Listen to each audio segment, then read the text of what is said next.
हुदहुद एक ऐसे परिंदे का नाम है जिसका जिक्र कुरान करीम में भी आया है। ये परिंदा बहुत तेज दिमाग होता है और इसे तमाम परिंदों का इंजीनियर भी कहा जाता है। अल्लाह ताला ने इसे वो ताकत अता फरमाई है कि ये जमीन के नीचे कहाँ पानी है इसका पता लगा सकता है। एक दफा अल्लाह के नबी सुलेमान अलैहिस्सलाम परिंदों की खबर लेने के लिए निकले तो आपको पानी की प्यास लगी और आपको हुदहुद परिंदे की याद आई। आपको बता दें कि सुलेमान अलैहिस्सलाम को अल्लाह ताला ने तमाम जानवरों, परिंदों, दरख्त, फूल और जिन्नातों पर हुक्मरानी दी थी, जिससे आप उन सब की बातें सुनते और समझ सकते थे।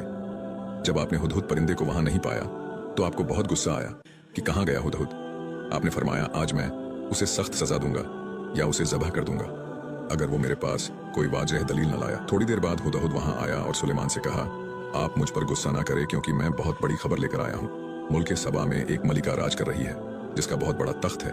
उसका नाम बल्कीस है। वो और उसकी कौम माज अल्लाह सूरज की पूजा करते हैं।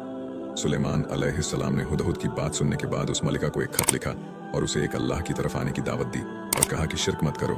सुलेमान अलैहिस्सलाम मुल्क शाम में थे और वो मलिका मुल्क सबा में थी। जब सुलेमान अलैहिस्सलाम का खत मलिका को मिला तो उसने वो खत अपने सभी दरबारियों को पढ़कर सुनाया और कहा कि ये इज्जत वाला खत आया है।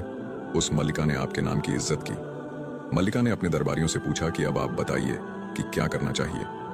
दरबारियों ने कहा कि आप जो कहेंगी हम वो करने के लिए तैयार हैं, चाहे जंग हो या समझौता। उस मलिका ने कहा कि जंग में बहुत कुछ बर्बाद हो जाता है, हम उन्हें तोहफा भेजकर मामला रफा दफा कर देते हैं।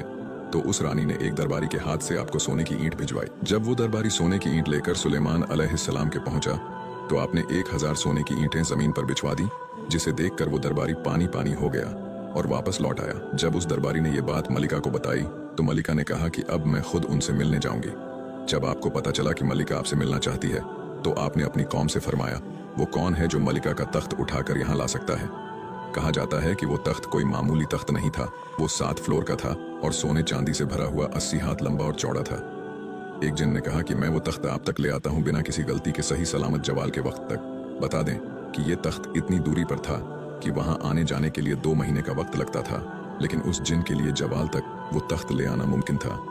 आपने फरमाया कि मुझे वो तख्त इससे भी पहले चाहिए। फिर आपकी कौम में से एक उम्मती ने कहा कि मैं आपके पलक झपकने से पहले वो तख्त आप तक ले आऊंगा, मुझे इजाजत दीजिए। आपने उन्हें इजाजत दी और वाकई में उन्होंने अल्लाह की अता से वो तख्त पलक झपकते ही आपके पास ले आए।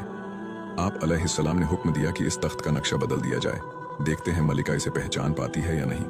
आपके हुक्म के मुताबिक उस तख्त का नक्शा बदल दिया गया। जो वो मलिका आपसे मिले आई तो आपने उसे तख्त दिखाया और पूछा, जानती हो ये क्या है? उसने कहा, मैं जानती हूँ कि ये क्या है और मैं ये भी जानती हूँ कि आप कौन हैं और क्या है, इसलिए मैं खुद यहाँ आपसे मिलने आई हूँ ये ऐलान करने के लिए कि मैं कुफ्र छोड़कर सुलेमान अलैहिस्सलाम के रब पर ईमान लाती हूँ अपनी पूरी सल्तनत के साथ और मैं दीन इस्लाम को कबूल करती हूँ।